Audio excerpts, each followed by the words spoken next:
Lawrence Bishnoi ਦੀ ਜੇਲ੍ਹ ਦੇ ਵਿੱਚੋਂ interview ਹੁੰਦੀ ਹੈ ਤੇ ਹੁਣ ਇਸ ਇੰਟਰਵਿਊ ਨੂੰ ਹਰ ਇੱਕ ਬੰਦਾ ਆਪੋ ਆਪਣੇ ਤਰੀਕੇ ਦੇ ਨਾਲ ਡੀਕੋਡ ਕਰ ਰਿਹਾ। ਕੀ ਕਹੋਗੇ? ਕੱਲਾ ਇੰਟਰਵਿਊ ਦਾ ਚਰਚਾ ਹੀ ਨਹੀਂ ਹੈ, ਇਹਦੇ ਤੇ ਸਿਆਸੀ ਜੀ। ਬਵਾਲ ਵੀ ਹੈ, ਚਾਹੇ ਅਕਾਲੀ ਦਲ ਹੋਵੇ, ਚਾਹੇ ਕਾਂਗਰਸ ਹੋਵੇ ਅਤੇ ਚਾਹੇ ਭਾਜਪਾ, ਜੀ। ਸਾਰੇ ਹੀ ਇੱਕ ਸੁਰ ਦੇ ਵਿੱਚ ਇਕਮਤ ਹੋ ਕੇ ਬੜੇ ਵੱਡੇ ਸਵਾਲ ਖੜੇ ਕਰ ਰਹੇ ਨੇ ਕਿ ਇਹ ਜਿਹੜੀ ਇੰਟਰਵਿਊ ਹੈ ਉਹ ਇੰਟਰਵਿਊ ਜੇਲ੍ਹ ਚੋਂ ਕਿੱਦਾਂ ਹੋ ਸਕਦੀ ਹੈ। ਹੁਣ ਇਹ ਕਹਿੰਦੇ ਨੇ ਕਿ ਪੰਜਾਬ ਦੀ ਜੇਲ੍ਹ ਦੇ ਵਿੱਚੋਂ ਇਹ ਇੰਟਰਵਿਊ ਹੋਇਆ ਨਹੀਂ, ਰਾਜਸਥਾਨ ਦੀ ਜੇਲ੍ਹ ਚੋਂ ਆਇਆ ਸੀਗਾ ਲਾਰੈਂਸ ਹਫ਼ਤਾ ਪਹਿਲਾਂ। ਰਾਜਸਥਾਨ ਵਾਲੇ ਕਹਿੰਦੇ ਕਿ ਮਿੱਤਰੋ ਇੱਥੋਂ ਵੀ ਨਹੀਂ ਹੋਇਆ। ਪਰ ਸਭ ਤੋਂ ਵੱਡਾ ਸਵਾਲ ਇਹ ਤੇ ਜੀ। ਕਿ ਜਿਹੜਾ ਇੰਟਰਵਿਊ ਹੋਇਆ ਉਹ ਤੇ ਪੁਲਿਸ ਹਿਰਾਸਤ 'ਚ ਹੋਇਆ ਹੈ ਨਾ। ਸਭ ਤੋਂ ਵੱਡੀ ਗੱਲ, ਚਾਹੇ ਉਹ ਜੇਲ੍ਹ ਦੀ ਹਿਰਾਸਤ ਹੋਵੇ ਤੇ ਚਾਹੇ ਪੁਲਿਸ ਕਸਟਡੀ ਹੋਵੇ, ਉਹ ਹੋਇਆ ਕਸਟਡੀ 'ਚ ਹੈ।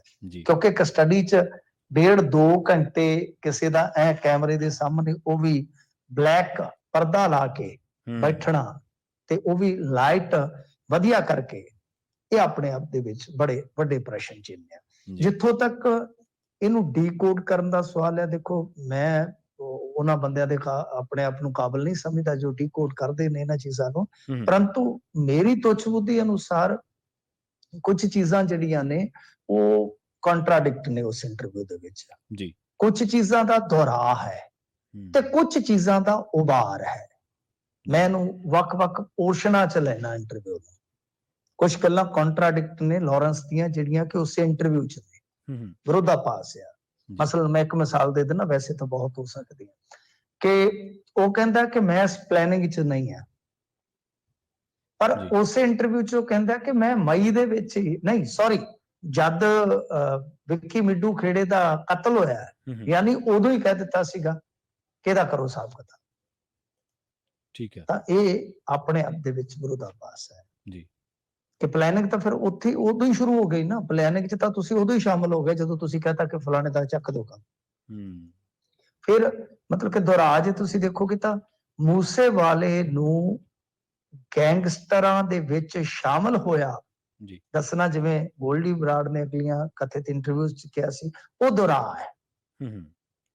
ਰਹੀ ਗੱਲ ਉਭਾਰ ਦੀ ਕਿ ਲਾਰੈਂਸ ਨੂੰ ਇੱਕ ਇਸ ਇੰਟਰਵਿਊ ਨੇ, ਮੈਂ ਨਹੀਂ ਕਹਿੰਦਾ ਕਿ ਕਿਸੇ ਨੇ ਜਾਣਬੁੱਝ ਕੇ, ਕਿਉਂਕਿ ਉਹ ਚੀਜ਼ਾਂ ਸਥਾਪਿਤ ਨਹੀਂ ਕੀਤੀਆਂ ਜਾ ਸਕਦੀਆਂ, ਪਰ ਉਹਨਾਂ ਚੀਜ਼ਾਂ ਤੇ ਤੁਸੀਂ ਸਵਾਲ ਕਰ ਸਕਦੇ ਆ ਜਾਂ ਤੁਸੀਂ ਥਿਊਰੀ ਦੇ ਸਕਦੇ ਹੋ ਕਿ ਜਿਸ ਤਰ੍ਹਾਂ ਖਾਲਿਸਤਾਨ ਤੇ ਵਿਚਾਰ ਦਿੱਤਾ ਕਿ ਮੈਂ ਖਾਲਿਸਤਾਨੀ ਵਿਰੋਧੀ ਹਾਂ, ਦੇਸ਼ ਤੋੜਨ ਵਾਲੀਆਂ ਤਾਕਤਾਂ ਦੇ ਮੋਹਰੇ ਇਕੜਾ ਕੇ ਖੜਾ, ਮੈਨੂੰ ਚਾਹੇ ਕੋਈ ਅੱਤਵਾਦੀ ਕਹਿੰਦਾ ਕਹਿ ਲਵੇ, ਚਾਹੇ ਕੁਛ।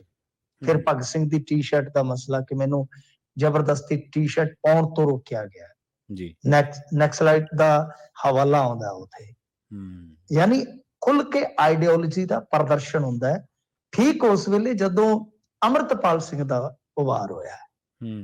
ਇਹ ਚੀਜ਼ ਜਿਹੜੀ ਹੈ ਆਪਣੇ ਆਪ ਦੇ ਵਿੱਚ ਇੱਕ ਤਰ੍ਹਾਂ ਨਾਲ ਕਹਿ ਲਓ ਕਿ ਬਹੁਤ ਉਲਟ ਧੁਰੇ ਤੇ ਖਲੋਂਦੀ ਨਜ਼ਰ ਆ ਰਹੀ ਹੈ।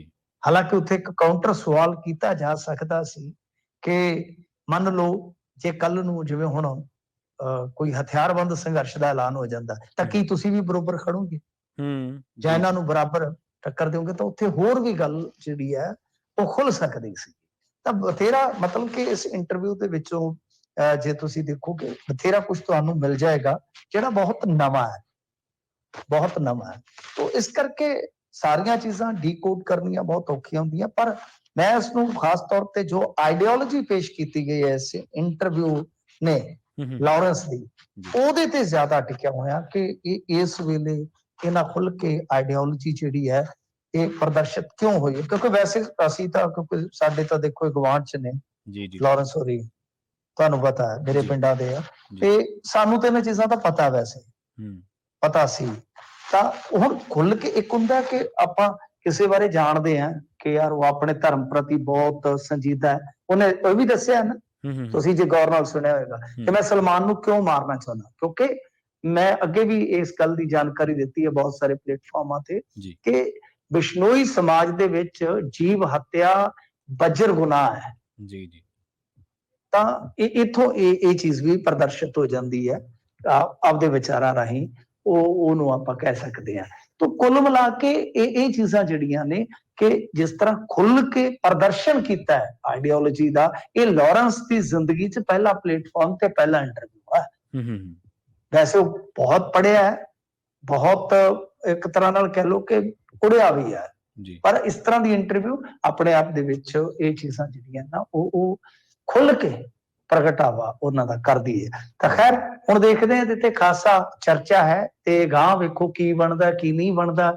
ਮੇਰੇ ਖਿਆਲ ਦੇ ਨਾਲ ਜਿਸ ਤਰ੍ਹਾਂ ਦਾ ਇੱਕ ਮੈਸੇਜ ਵੀ ਦੇ ਦਿੱਤਾ ਹੈ ਜੀ ਕਿ ਸਾਡਾ ਬਦਲਾ ਪੂਰਾ ਨਹੀਂ ਹੋਇਆ, ਸਲਮਾਨ ਨੂੰ ਵੀ ਧਮਕੀ, ਬਦਲਾ ਪੂਰਾ ਨਾ ਹੋਣ ਦੀ ਵੀ ਗੱਲ, ਤੇ ਇਹ ਵੀ ਕਿ ਦੇਸ਼ ਨੂੰ ਤੋੜਨ ਵਾਲੇ ਜਿਹੜੇ ਲੋਕ ਹੈ ਉਹਨਾਂ ਦੇ ਮੈਂ ਖਿਲਾਫ ਖਲੋਤਾ ਹਾਂ। ਇਹ ਸਾਰੀਆਂ ਚੀਜ਼ਾਂ ਸੰਕੇਤਕ ਨੇ ਕਿ ਗੱਲ ਹਾਲੇ ਇੱਥੇ ਫੁੱਲ ਸਟਾਪ ਨਹੀਂ ਹੋਈ। ਪਰ ਵੱਡਾ ਸਵਾਲ ਇਹੀ ਰਹੇਗਾ, ਮੇਰਾ ਜੇਲ੍ਹ ਦੇ ਮੁਤਲਕ ਨਹੀਂ ਹੈ, ਕਿਉਂਕਿ ਜਦੋਂ ਤੱਕ ਸਾਬਤ ਹੀ ਨਹੀਂ ਹੁੰਦਾ ਕਿ ਇੰਟਰਵਿਊ ਕਿੱਥੋਂ ਦੀ, ਉਹ ਫਜ਼ੂਲ ਮੱਥਾ ਮਾਰੀ ਹੈ। ਸਵਾਲ ਇਹ ਆ ਕਿ ਹਾਈ ਪ੍ਰੋਫਾਈਲ ਬੰਦਾ, ਹਾਈ ਪ੍ਰੋਫਾਈਲ ਗੈਂਗਸਟਰ ਇੱਕ ਉੱਚ ਕੋਟੀ ਦੀ ਸੁਰੱਖਿਆ ਯਾਨੀ ਹਿਰਾਸਤ ਦੇ ਵਿੱਚ ਇੰਨਾ ਖੁੱਲ ਕੇ ਇੰਟਰਵਿਊ ਦਿੰਦਾ, ਉਹ ਆਖਰ ਜ਼ਿੰਮੇਵਾਰੀ ਕਿਸ ਦੀ ਹੈ? ਇਹ ਇੱਕ ਵੱਡਾ ਸਵਾਲ ਹੈ ਕਿ ਦਿੱਲੀ ਸਪੈਸ਼ਲ ਸੈੱਲ ਹੈ ਜਿਹੜਾ, ਕਿ ਹੁਣ ਉਹ ਜਾਂਚ ਕਰਕੇ ਦੱਸੇਗਾ, ਕਿਉਂਕਿ ਨਾ ਰਾਜਸਥਾਨ ਮੰਨ ਰਿਹਾ ਨਾ ਪੰਜਾਬ, ਉਹ ਫਿਰ ਘੁੰਡੀ ਕੱਢ ਕੇ ਦਿਖਾਵੇ ਕਿ ਕਿੱਥੇ, ਤੇ ਜੇ ਉਹ ਵੀ ਖਾਮੋਸ਼ ਰਹਿੰਦਾ ਫਿਰ ਉਸ ਖਾਮੋਸ਼ੀ ਤੋਂ ਕਈ ਸਵਾਲ ਹੋਰ ਖੜੇ ਹੋ ਜਾਣ।